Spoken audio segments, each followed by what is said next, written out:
Unión Dominicana de Emisoras Católicas, UDECA, presenta Foro Abierto, a través de su red de emisoras: Radio ABC, Radio Corazones, Radio Marién, Magis FM, Radio Ceiba, Radio Callacoa, Radio Enriquillo y Radio Santa María.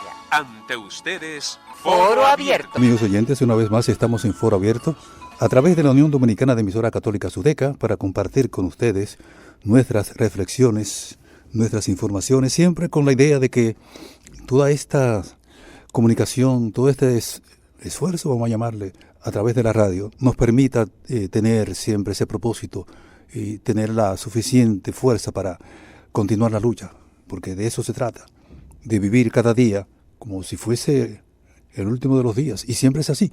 De entrada, nosotros queremos pedir excusas porque teníamos, como las redes ahora lo dominan todo, ahora es todo las redes. Entonces nosotros anunciamos con bombos y platillos la presencia de Luis Carvajal, Cuchito, para los amigos. Aclaro que somos amigos de hace tantos años que, bueno, el asunto es que anoche Luis Carvajal, Cuchito, debió ser intervenido por una cuestión de salud y nada, no hay manera.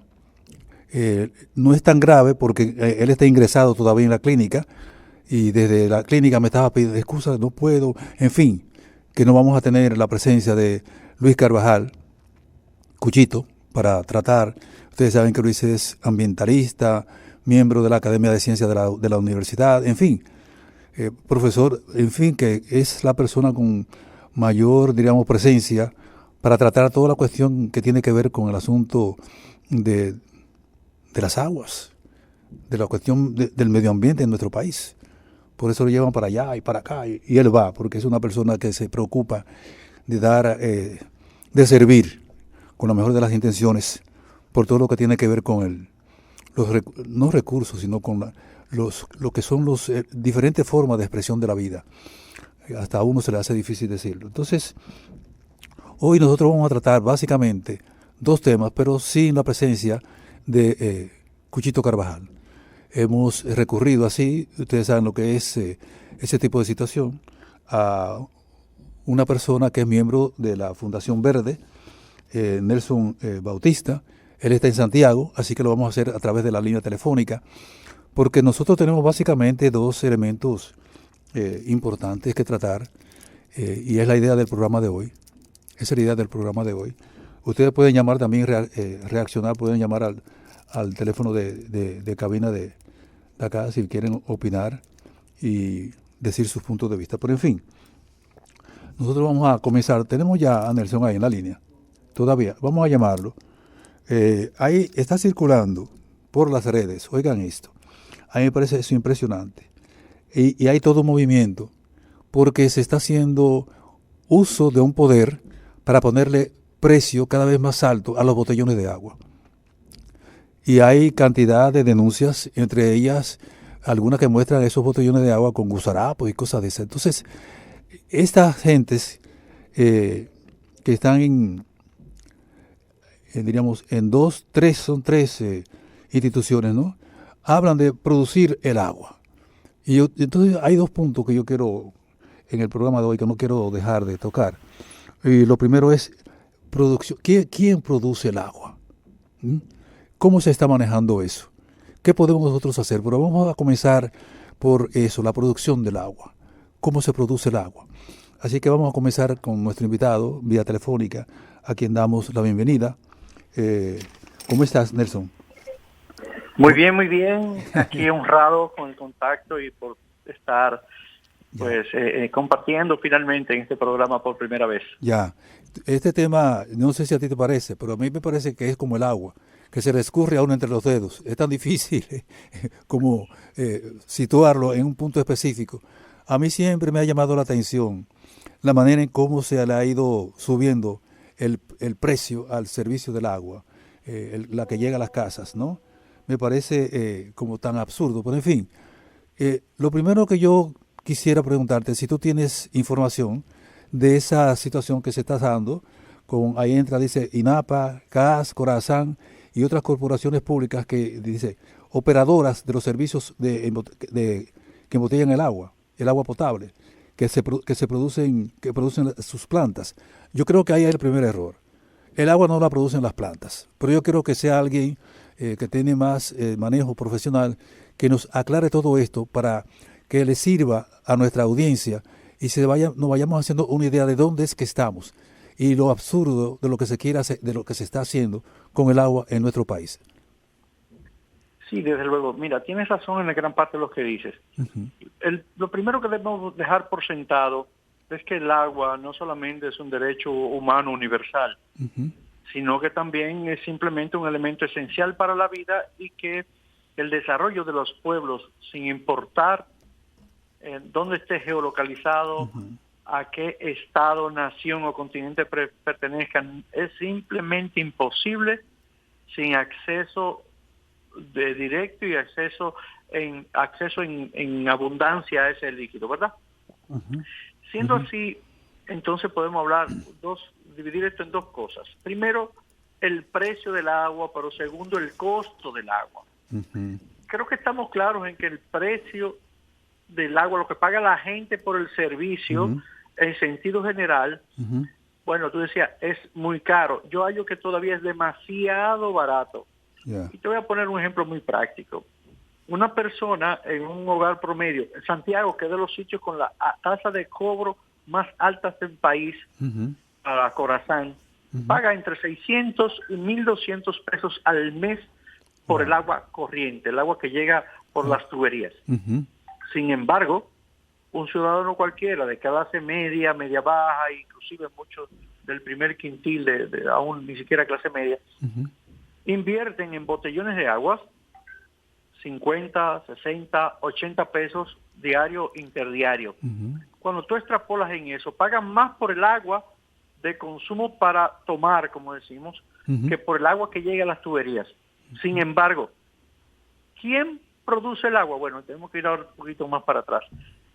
Primero que el agua es un alienígena, un extraterrestre que está en nuestro planeta, cuya cantidad es finita y limitada. Uh-huh. Limitada nada más por el tipo de uso.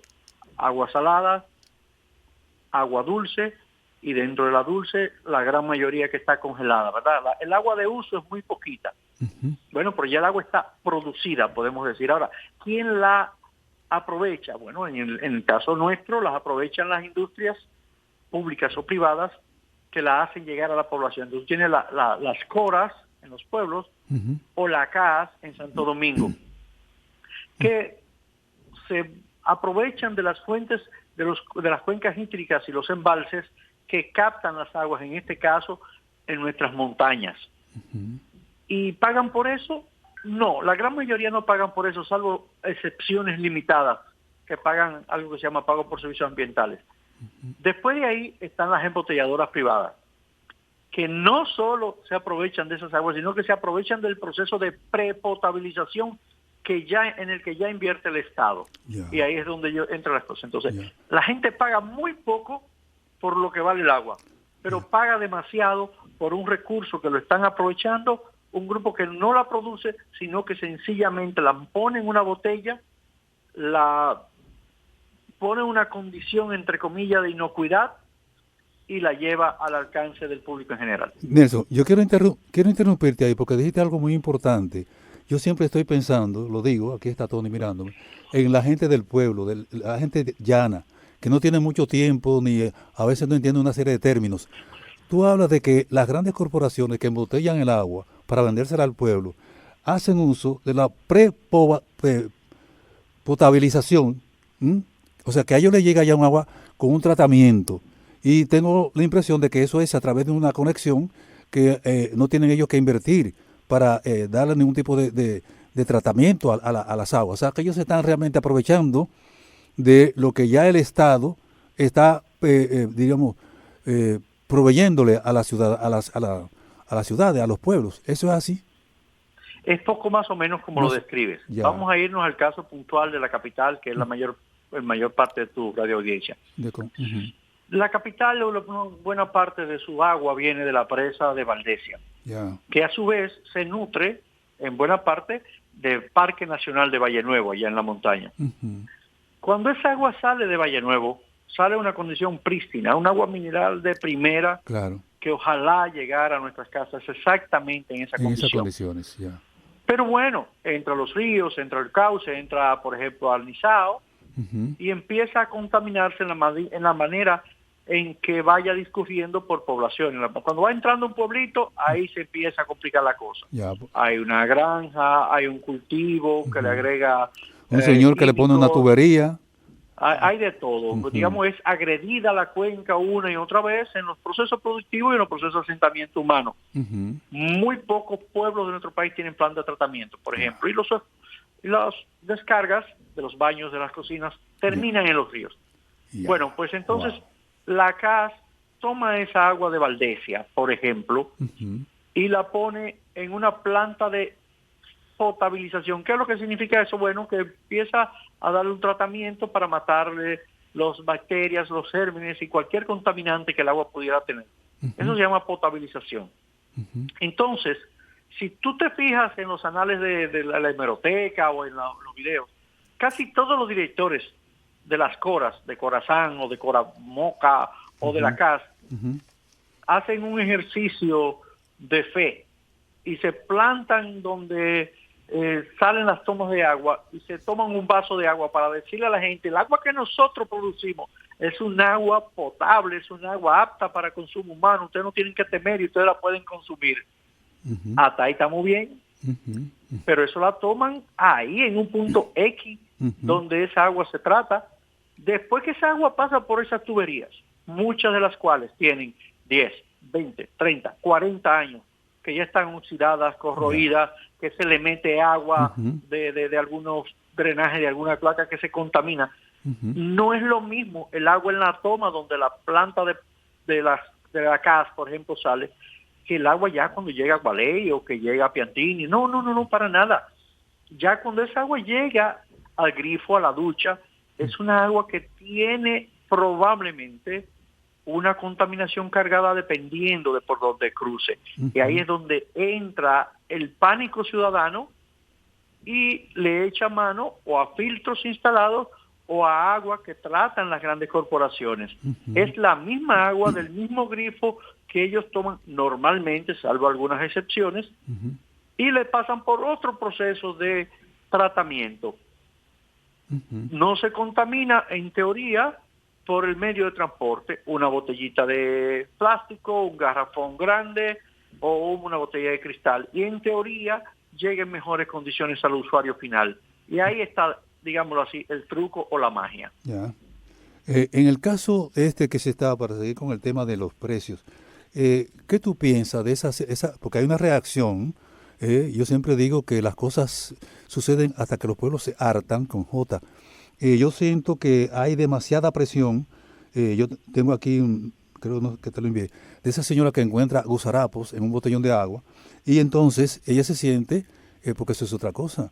Veo que se están aplicando subida de precios en los sectores menos apropiados. Ya va por 90 pesos un botellón de agua. Entonces hay toda esta sensación de impotencia. ¿Cuál podría ser la posición correcta en este caso? Porque estamos hablando de una situación que se le va al pueblo, se le va de las manos. Mira, aquí hay un tema, como siempre, de que el consumidor, el usuario, hay demasiadas instituciones que tienen el mandato de la ley para velar porque eso no pase. Si tú empiezas por ahí, debes empezar por salud pública. Ya. Un ministerio que tiene por necesidad que certificar, que monitorear y que evaluar todo el que se dedique a una cosa tan vital Como el agua. como los alimentos y la bebida, en especial si se trata de agua.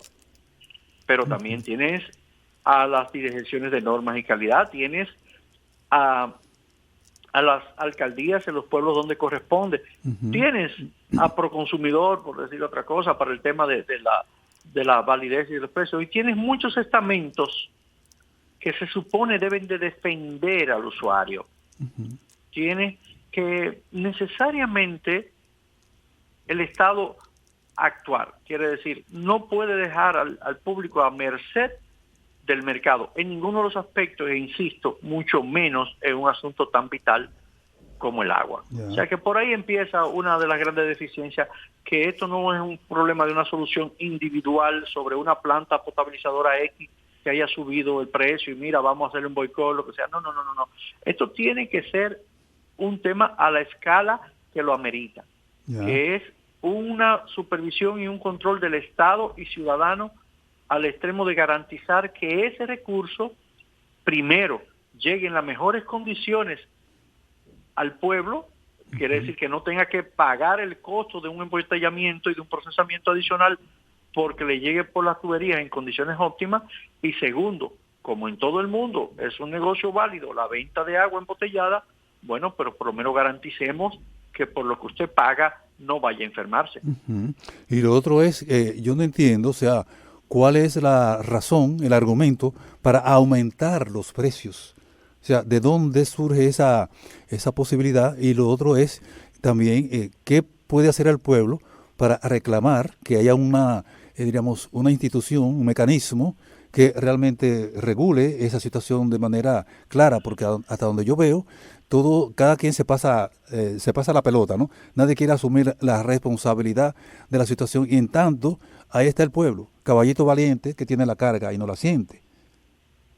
Bueno, es que ahí hay un tema ya que entra en el asunto del modelo comercial y económico que ha asumido el país. Hace muchos años que ya aquí no existe tal cosa como control de precios. Ya. Por tanto, estamos a la merced de la libre oferta y demanda, y muy pocos aspectos del usuario tiene esa capacidad de reclamar, porque te dirán, bueno, ok, si usted no puede pagar ese producto, a menos que sea un monopolio, vamos a poner este caso, como la electricidad, que necesariamente tiene que tener, pero usted tiene más opciones, no consuma esa marca, o simplemente el Estado tiene que garantizar.